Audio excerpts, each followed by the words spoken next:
Will Florida State finally begin to rebuild its once proud football program?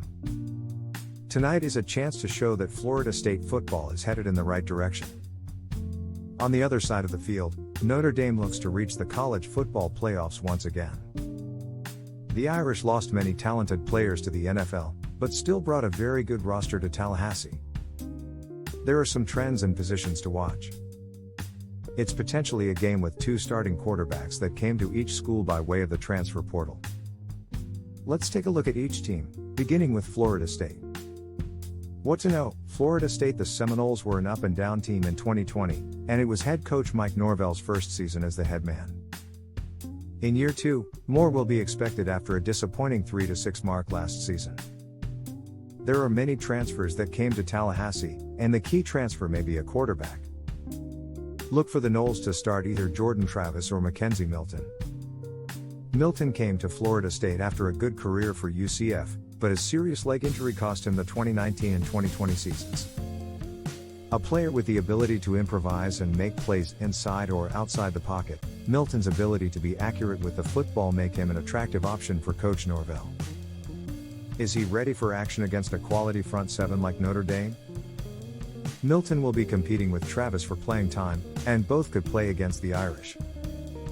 Travis is more of a runner, but he does possess a strong arm. Perhaps there will be a package for both players in tonight's matchup. Here are the stats for Travis from last season: passing, 72 of 131 for 1,056 yards, 6 touchdowns and 6 interceptions. Travis averaged 8.1 yards per passing attempt. Rushing, 97 attempts for 559 yards and 7 touchdowns. Travis averaged 5.8 yards per rush. Offensive player that needs to receive touches: sophomore Lawrance Toafili averaged a tremendous 9.6 yards per carry as a true freshman. He needs to get the ball in space, during option plays, lead draws and any other way the Seminoles coaching staff can place the football in his hands. Area of concern: the Seminoles have struggled to field a good offensive line for several years, and that's a concern coming into tonight's game. There have been some injuries leading up to the game, and despite all the starters coming back from last season, it could be an issue against an Irish defensive front seven that will likely bring different alignments and blitzes all night long. Defensive area to watch: Florida State's defensive line lost talent, but there's also talent returning, plus yet another key transfer.